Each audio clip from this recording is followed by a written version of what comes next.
So in this question, we're just looking to examine if the binomial theorem can be used to expand the following brackets. So we have x plus b plus 2y all to be squared, and we're just looking to see if the binomial theorem can be used for this.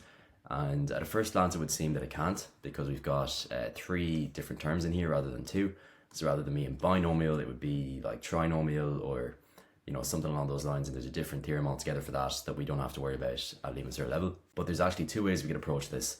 The first way would just be to do it manually, so we would just separate it into two brackets, like so, and then we would just essentially do the multiplications for each term. So we'd have x times x, we'd have b times x, and we'd have b times 2y, and we'd have to just basically multiply all these. We would end up with 9 different terms, and we could just then group like terms. But there is another trick we can use to actually use the binomial theorem, and that's to essentially kind of rewrite this. So rather than having x plus b plus 2y, what we can have is x plus b, which is kind of its own number. So we're just going to put that inside brackets, and then we're going to have 2y being a separate thing just to the right. And now, although there is 3 different terms in here, there is essentially a way we can just kind of use the binomial theorem, and that's to just treat this like it's one term. So we're just going to do that now.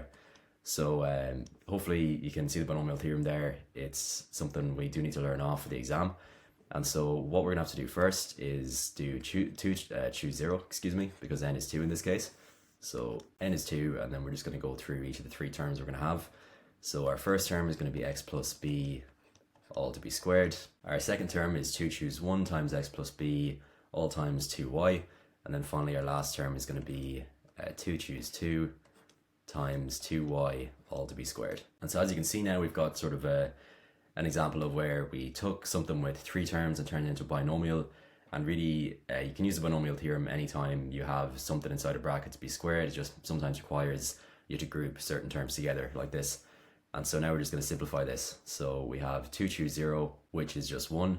And we have x plus b all to be squared, which we know is x squared plus 2xb plus b squared. And you can actually also use the binomial theorem just to do this bracket on its own as well if you wanted to, but hopefully you've seen before that when we have 2 things added together all to be squared, there's a pattern, and it's just the first thing to be squared plus 2 times the first times the second plus the second thing all to be squared.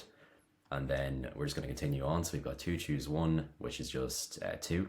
We're going to have 2 times x plus b times 2y, so we're going to have 2xy plus 2y times b is 2by, and that's all going to be doubled in a second.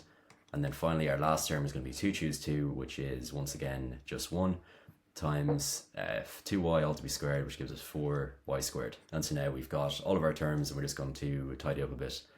And so all we can actually do here, now that I've looked at it, is to just rewrite the first part as it was in the first place, and then we're just going to multiply in this 2 here. So we're going to have 4xy plus 4by plus 4y squared.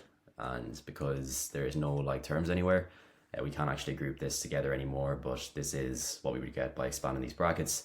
As I said, you can also do this manually, so you can just do all the multiplications necessary. But yeah, this is a good practice one for how to apply the binomial theorem in a situation where it didn't look like we could.